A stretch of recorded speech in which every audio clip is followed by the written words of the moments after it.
Welcome to our very first episode of our podcast.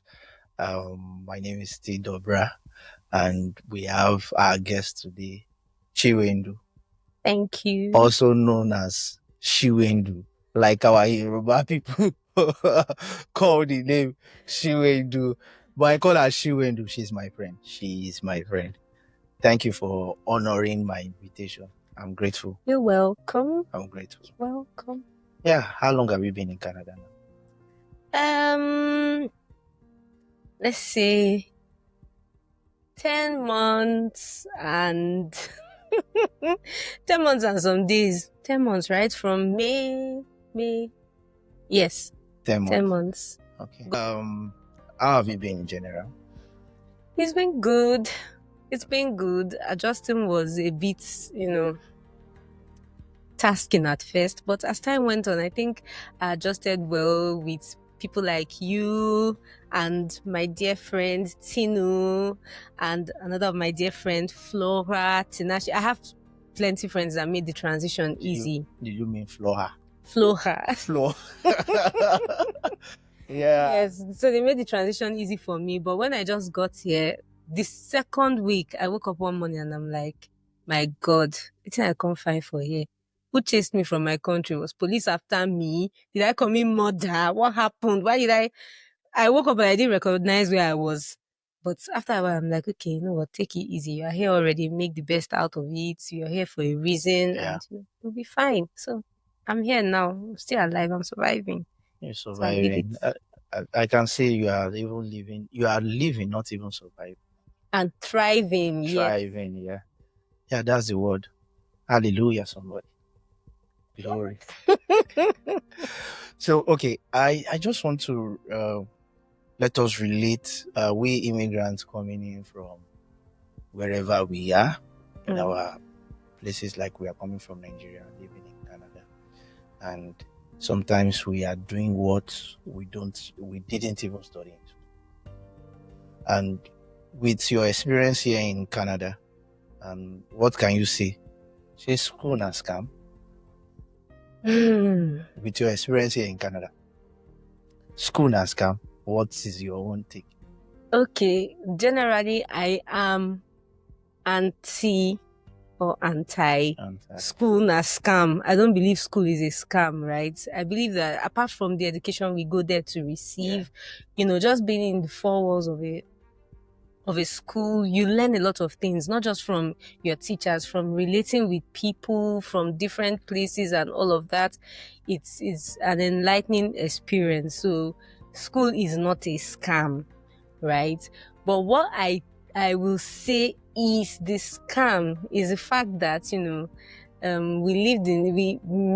I was born and raised in a country where you just go to university for, you have a purpose in mind that this is what I'm going to university for. When I graduate, I have my certificate. This certificate, I will use it to work and earn a living.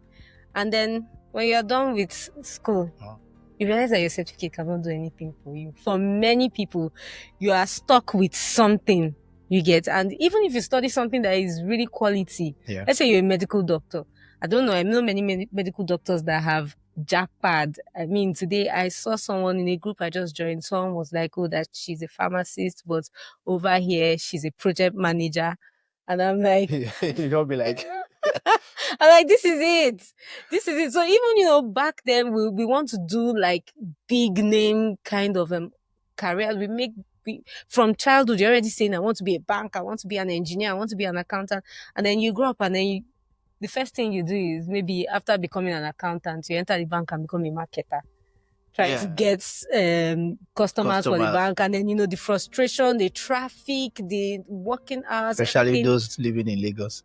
Exactly. Okay. Well, yes, that's true, because I'm talking from the viewpoint of those living in Lagos. I don't know how it is like for those outside of Lagos. Maybe they had it easier. I don't know anybody in Nigeria that had it easier too, but I'm just saying. Maybe there are people in like places like Ondo State, Ilorin, they might have it easier. Like those cities are a little bit retarded.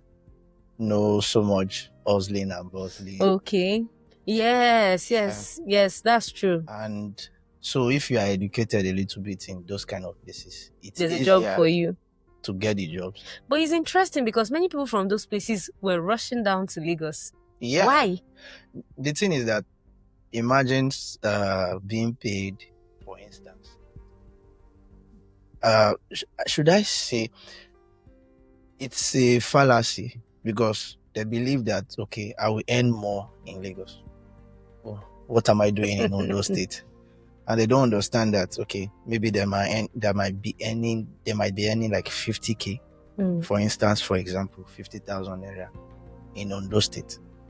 For example, viewers are begging now, for example, 50,000. I don't say 50,000 will be anything, but somebody earning 50,000, I'm just using that figure as 50,000 in Ondo State or place like Ilorin where I used to stay in Nigeria. I was not born there actually, but I stayed there. You can really earn a living comfortably a little bit. Then somebody compare that person, the person will be like, okay, let me go to Lagos, I'll earn 100K, double the salary. Then the person gets to Lagos. Then they receive the shock of their lives. Yeah. That even Lagosians are not even earning the amount. Yeah. They might be like, they'll just get there, they'll be like, okay, they're still earning that same 50K. They'll be like, oh, they feel disappointed a little bit. They'll be like, oh. Because 50K in Ilorin is not 50K in Lagos. You understand? Yes. You remove transportation, cost of feeding, cost of living, cost of breathing. Yeah. To breathe in Lagos is like 3K per breath. I was not able breathing in Lagos. What I did was that after school, when I started working, so I had the opportunity to live almost everywhere, like other places in Nigeria. So I tested other life. I tested Abuja, I tested Port Harcourt, tested Kaduna, tested Ilorin. I was like, okay. Then I shifted my attention to maybe Ilorin because I wanted somewhere more cheaper and more. You understand? I'm just trying to say how other places are more easier to stay with what you earn. Other places are more easier compared to Lagos. And let's not divert so much to other stuff. Let's go back to what we're talking about. Yes. Okay. And one of the personal experience I have living in Canada for almost 3 years in Canada is your foreign education. It doesn't matter here. Like I end up, I've seen a doctor who is actually doing Uber in Canada. This country actually made, and me too, I can't even practice it. As a marine engineer, I can't practice it in Canada because I have to go back to school, and not just going back to school. I have to be a permanent resident before I can even go back to school to study what I want to get my license to work here. So, some other professions too, like lawyers, doctors and nurses. They have to go through all this. So we end up doing something we didn't even plan or ever dreamt of doing. And I will agree that in place like this, so sometimes it makes me think like say waiting I go study for school now. Actually, you know, like saying as scam as I live in Canada. Not the word school na scam. Education is key. Okay. But one thing what I've learned in school, actually the people skills, those soft skills that you can't even gain in the four walls of, you can't gain anywhere else except school. Yeah. Because you meet different people, different character. Actually helped me in Canada. You understand? So actually helped me in Canada, and I tried to bring down my knowledge from school to Canada. Even though I'm not doing what I studied in school in Canada, I'm doing something else. But every education I had in my previous career, why am I using previous career? It pays me I use previous career, but well, yeah, there's life. There's life because it could still be your future career. It's my career, but I'm just doing something that I'm just trying to earn a living in Canada, actually, because we all know we need to work and get permanent residence. The reason why we came here, actually. Yeah. So school, in my opinion, school is not a scam, but in some certain situation, there's a gray area. Yes. Coming in, Yes. like migrating, moving into a place like Canada that they don't respect or allow your foreign education to thrive here. It will be like say this school where I go. You start thinking about say blessing and scam or that, because when you see some of your colleagues, the reason I say that, they don't have those kind of education you had back home, and you guys are actually doing the same thing. And some of them are like your supervisors. You get the point I'm trying to say. Oh my goodness, my supervisor, I don't even know whether my supervisor went to college or not. This is a bit. Maybe you cut this one. No, she's going to watch it. She's going to watch it. So who says she? Was it my supervisor? Is a he? Okay. No, the reason I say she, I don't know, but maybe all supervisors in Canada, they are ladies most times. Yeah, I don't know. Yeah, I used to work in a shop, so my supervisor was a lady, so I just more inclined to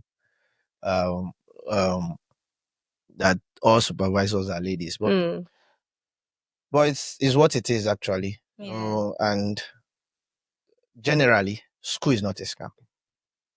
But in this situation we're in, it seems like a scam, right? But it's true though. It's true, to be honest. Although, from a personal point of view though, maybe if I'm going to say, based on I'm not using my degree to work or something, that means it's been a scam for me even when I was in Nigeria, because I wasn't exactly using it to work. I left my line and went to something totally different. So it's what I'm trying to say is it's basically almost the same thing. There are some people that the kind of career paths they choose, they could find themselves anywhere, but still, we're still seeing some of them migrating. For instance, doctors are always needed, right? Because people fall sick, people need, but then many doctors are migrating from Nigeria. The question is why?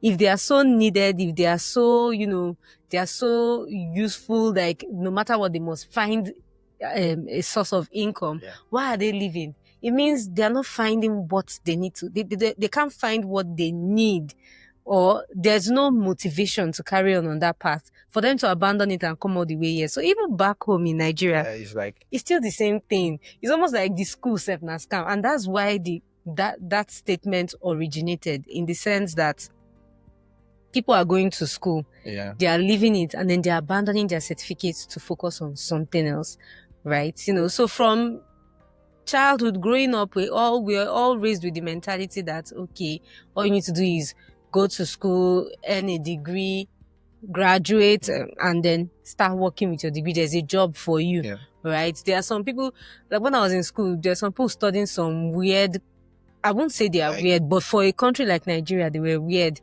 Like, for instance, sociology. I don't know anybody that is using their degree. I may be wrong. I mean, I don't know all, but I don't know anybody that is using their sociology degree to work in Nigeria. Economists too are the worst. When I was in school, economists, you ask them, where can you work with your degree? They'll tell you, as at then, Soludo was the central bank presidency governor, rather. They'll say, you can work in central bank. All of you like this in this entire department, you want to be the governor of central bank. What is it? You guys remember her face, so she's the one that said it. Okay. I think in that sense, most of us, like, when we are growing up, we really did not know what we wanted. We had guidance from, we had people who were giving us, like an inspiration, maybe one pushing us, rather. Like maybe your parents, exactly. Maybe one brother, or maybe he was just like the way they dress in this particular career. And you're like, I want that. When I was like, I think maybe 5, 6, because of the kind of movies I'm exposed to, I was exposed to this movies. Then this person, no, do you know this guy Commando? We popularly call him Arnold Schwarzenegger. Arnold, the former governor of California. So I wanted to be an actor, so to start doing maybe I remember I told my dad, My dad said, you want to act movie? Said, I can't even remember the response. I can't remember the response he gave me. But I think my dad actually, when it comes to career, he influenced me a lot. And it was like, he is or was, is he is or was, my biggest influence when it comes to taking career decision. Because the stories he told me when I was growing up, like he traveled around the world. He was a sailor. He almost all the continents in this world he has been there. Almost all the countries in this world he has been there. As far as water they pass through that country, he don't. Even before I knew where there's a country called Fiji. Yeah, he has been to Fiji in the 70s. Oh. Yeah. So those stories he told me actually shaped my life. Like I was hearing those stories. I wanted to be like him. Remember, I was so inclined in this ship thing, working on the ship, and I enjoyed it. Those stories was fun because he was traveling around, the people he met and everything. I remember, let me tell you one funny story. You know, Peak Milk? I know they do advert for now. Please pay me my money. It's not a free advert. You remember that stuff? They had this logo on their container. Yeah, it has one yacht, yeah, and some ship, a cargo ship on it. I remember sitting. I always sit and look at it. Then I immerse myself in that one day I'll be working on a ship. You understand? I've never regretted that. I've never regretted me, like my parents, my dad especially, pushing me into that career. I've never ever regretted. I even enjoyed it. I've been blessed, opportune to get to a certain height in my career and to travel the world with my job. At least I've had that thing, that blessing. Let me put it as a blessing, the opportunity to do that. But I see that most of the people I grew up with never. I'm one of the few people. I think I'm lucky, thanks to God. One of the few people who did not regret like their actions, like choosing a particular career. I know a lot of people who chose a career, they'll be like, okay, why did I even do this? You understand?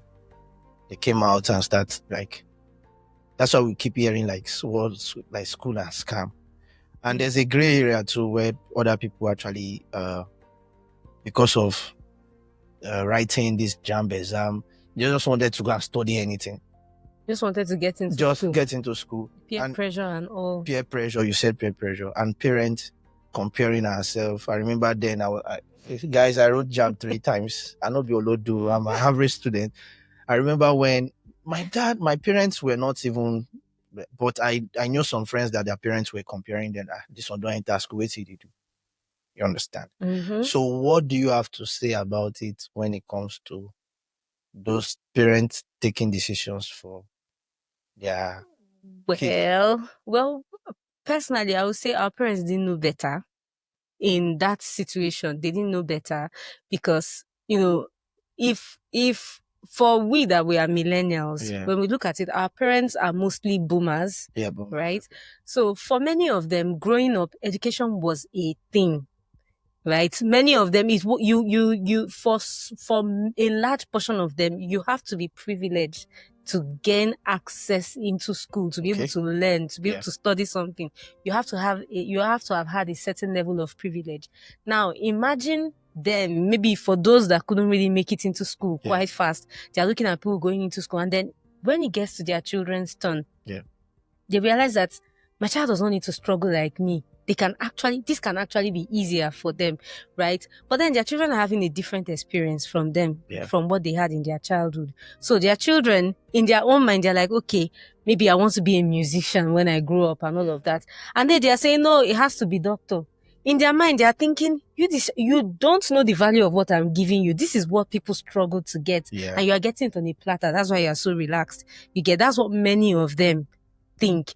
But there are two sides to a coin. like I said, I cannot fault the parents because they didn't know better. I also cannot fault the child because they are not living. The parents did not. What they don't understand is that this child is not living your life. Yes. This is not you. You need to understand that as a parent, you are a channel to this child coming to the earth. You don't own autonomy over that child. I'm sorry to say, many parents do not agree with me, but it's the truth. Yeah. You have that child has a full agency of themselves. They know themselves better than any other person, so they can decide this is what I want to do with my life. I believe that as human beings, we can have that opportunity to make our own mistakes and then fix it. If your child says I want to be a musician, and then you say, oh no, it's medicine, you have to study, and then the child goes ahead and does the music. The child goes ahead and does the music thing. If that child fails at music, for instance, life does not end. They have the opportunity to go back and try again, and we come from a culture where many people think that once you get to a certain age, you don't finish with that. You get, but life carries on, life goes on. You get to that age, and at the end of the day, you still continue living. You don't die. Right. So I feel like the pressure is like a lot from parents when it comes to career choices. The pressure is a lot from parents. And, for children at that age, I was discussing with someone recently, and I was like, I don't know why at the age of, for me, I finished secondary school when I was 15. I don't know why at the age of 15, someone was asking me to choose what I want to do for my life. That your lifetime. I feel reach 90. So you're telling me at 15 I should choose what I will do till I am in my 70s and say, or maybe I get 65. To, let's say 65, and I say I don't want to work anymore. I will make that decision 50 years before. That's a lot of work. That's a lot of pressure to put on a child. And, that was me then, back then, when I just finished school. Right now, people are finishing school at a younger age than 15. Really? What? Yes. I know back then I was quite young for my class, but right now I think 15 is like a normal. I don't know. I mean, I'm not in secondary school, but I think 15 is like the normal age for people to finish secondary school right now. But the pressure is a lot, and that's why many of us we got pressured into making some choices, and then at the end of the day, we don't know what we want to use with those choices. Me, more than 15 years have gone by since I was 15. And the amount of careers that I've dabbled into just because, I'm trying to find myself. I'm trying to find that thing that I will say, okay, I'm doing this and I'm satisfied, I'm comfortable. And, the things I decided on maybe like in my earlier, like my early 20s and all, I'm not doing many of them now. Right? I'm like, okay, there's still life. I can try something. I mean, for crying out loud, I can decide today that I want to be an astronaut. I don't think anybody should be able to stop me. So I feel like, that putting that amount of pressure on a young child, and for me, it's more of a personal thing because I went to uni.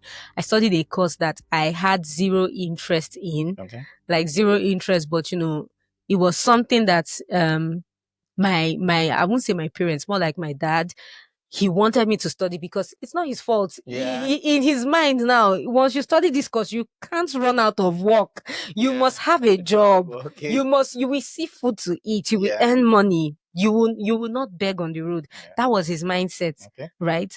But when I was finished, when I was completing my education, the amount of people in that year alone, it was law. Let me just say it. Let me just put it out there, right? In that year alone, the amount of people that finished from law school were like over 4,000 people. I don't know the exact number, but over 4,000. I'm like, are there jobs for all these 4,000 lawyers? Oh, really?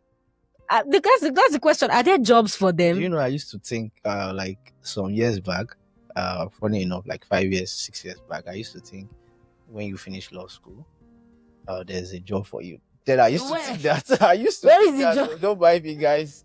I used to think. Except you want to be like Lai Wasabi. I want to be standing on that tree and saying, yes, what's your case? Seriously, except you want to be that person. Because, I mean, I don't know how many law firms want to employ as much as 4,000 in different countries. I don't even know how many law firms are there. Are a lot of law firms, granted, but with the amount of lawyers that are being poured out like every year, if let's say 4,000, graduate every year from that time when I finished law school till now. Do you know how many people have finished law school? Yeah, true. That's a huge lot. So, it's I can say that I don't blame parents. I don't blame them, because nobody wants to sit and watch their child suffer. Everybody wants their child to have better than they had in life. Everybody that has a child wants their child to have better than they had in life. Okay. But the question is, as a human being, do you really know what that idea of better is? I mean, I'm here in Canada, I'm working as a machine operator. Nobody asked me, Yeah. did you finish secondary school? Did you go to primary? Well, my job requires you to have like a secondary school education, but then nobody cares about my degree. They don't. The only person that calls me Dean Law here in Canada is my friends, Yeah, our humble producer. She didn't even remember that I studied law. Nobody cares, right? And so a wise person once told me that Canada is a leveler, because true. I mean, my colleagues are people that maybe some of them didn't even go to university. Yeah.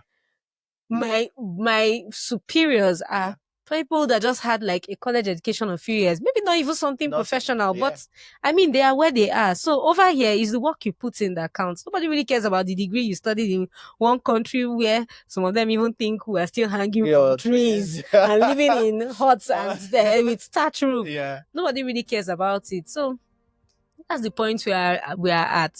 We can't tell the future. Yeah. So talking about the future. So, like me, I believe that in the next 10 to 20 years, university education there will be no more university education in Nigeria or in the world at large. Worldwide. Okay. There won't be a need for it. COVID taught us a lesson. Remember, because of COVID, people in the Western world started doing something like homeschool. You don't need to be in school, the four corners of school, to start learning. A lot of universities then were doing homeschool, just study online and everything. That's when online studies became more popular formally. And even at work too, people started working from home and everything. You understand? So, and do you buy the same idea in when I said, or do you believe in the same thing, the same idea of when I said university education, especially university education, in the 4 walls of university education in the next 10 to 20 years will be irrelevant, and people because of AI, now the world is advancing. AI is almost doing everything for everybody. You understand? AI is... You understand what attention? Yes, I understand what you mean. With the input of AI, do you still buy the same idea of what I'm saying, that 4 walls of investing in the next 10 to 20 years will be irrelevant? Well, to be honest, right, I don't think it's even so relevant right now, because the whole idea of a university was to learn, right? Equip yourself with skills and knowledge that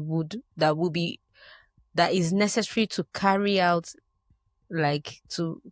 some, maybe like certain procedures in your chosen career path, right? I think what is more reasonable, because there are some things you cannot leave for AI.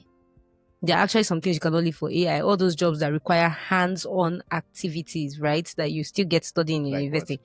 Like engineering, medicine. I mean, if I'm sick, I will not go and say, AI, there's something dancing in my brain. No, I will need someone that is qualified, you get. So I don't think AI can do all of that. But still, regardless, even if there was no AI, I think what should be considered is pupillage. Pupillage, in the sense that instead of going to university and then sitting down and someone is talking at you or talking to you, yes, that works, but not for everybody, right? I believe pupillage, like going to someone that is already, and that was what they were doing in the ancient times, if I'm correct. Someone that is already a professional in this field takes on some people, like and mentorship. Yeah. Like what Yeah. Igbo people do in business, something like that. Something like that, but not exactly like that. But this time around, yes, something like that actually, because now they are training these people, and these people are not just learning like I'm sitting down. Yes, they'll be talking to you and telling you Yeah. this works, that works, blah and blah. But then they are seeing these things being carried out. They are seeing activities, practical learning, or maybe that's something. If it's not, if the privilege is not a thing, because how many people can be attached to one Yeah. professional, right? I feel like universities should. I don't know about universities here because Yeah. I've not been to school here, Yeah. Okay. but universities in Nigeria should take practical learning, like to place it at the forefront before anything else. Before theoretical stuff. Theoretical is just words on paper. Yeah. Practical learning, right? So maybe not the total scrapping out of university, but then involving like practical learning. Yeah. Not just, oh, read this is what I'm teaching you, or anything of that, but actual practical learning. But I don't think AI is here to take over every single profession. Maybe I can't see the future, but maybe in 100 years to come, maybe that would have happened. But in 10 to 20, I beg to differ. okay. I think AI will take most of the job. Like I know most of the jobs. Like I'm a marine engineer. Mm. Like I know they're building a ship that they want to build an unmanned ship, and I know that they're building and they want to build an unmanned aircraft. It will look like uh, it will look like Not gonna happen. yeah, it will look like this thing is impossible.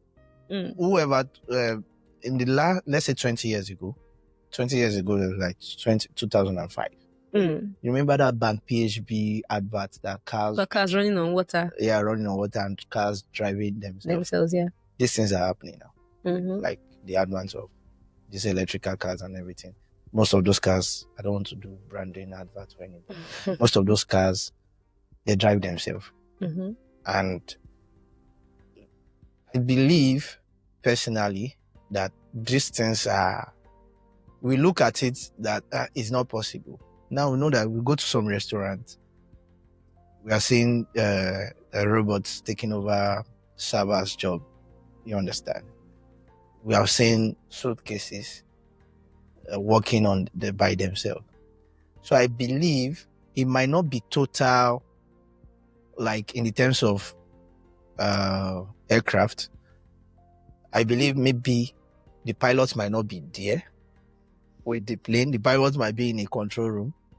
Flying the plane virtually. Virtually. I don't know, but I believe it might be that way. But I don't want to just It will have to be an electric plane as well. yeah, electric plane. Yes, yeah. Maybe something that is magical, we don't know. That is, you are here to discover. Discover. Yeah, this brings me to another of my question, and I don't want to take so much of your time because I know you're busy.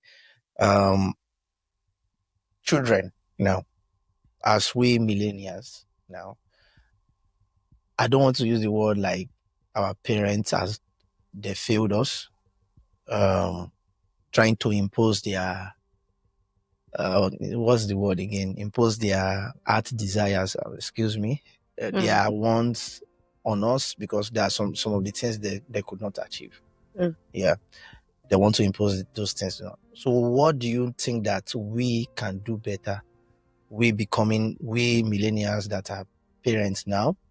What can we do better in terms of guiding our children? Because let's not now we find out that, remember those days that they keep comparing us to our friends who are more brilliant than us.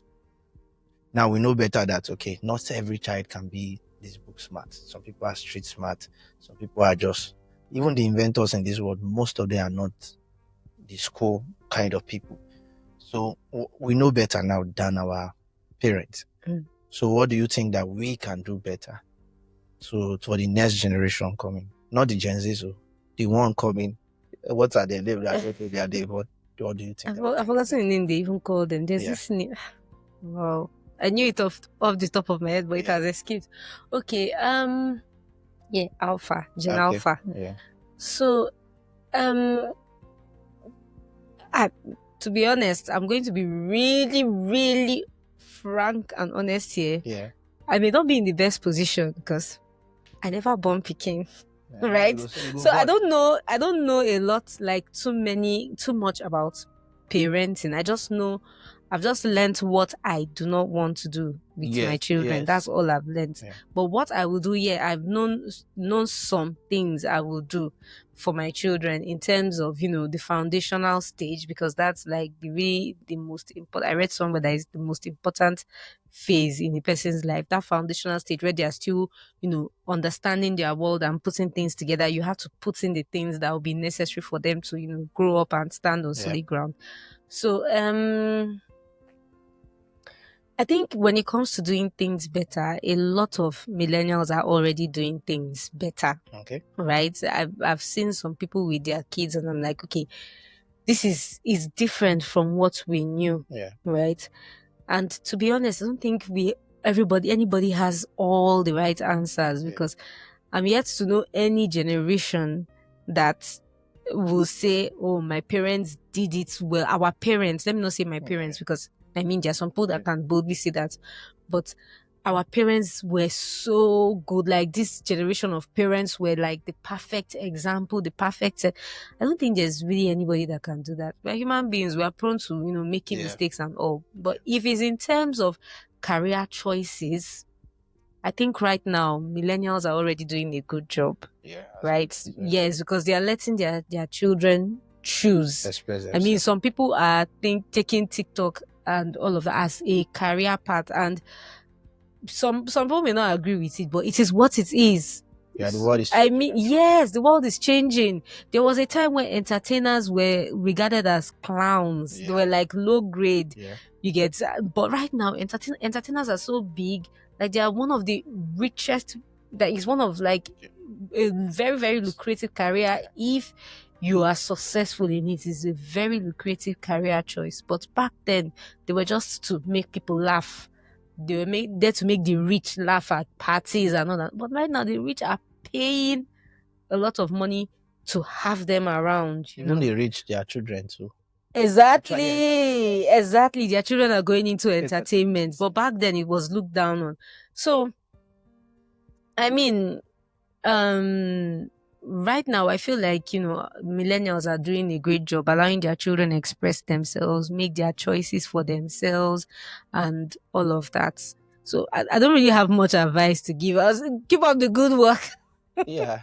Keep up the good work. Well done.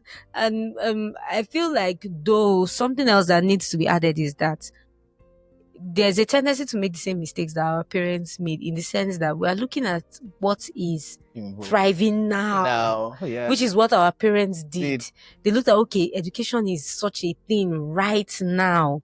Let us push our children into education. So some of us may have that tendency to look at what is trending right now, what is bringing money right now, and then they'll say something like, my son must become maybe a footballer. Exactly, something like that, because footballers are making money.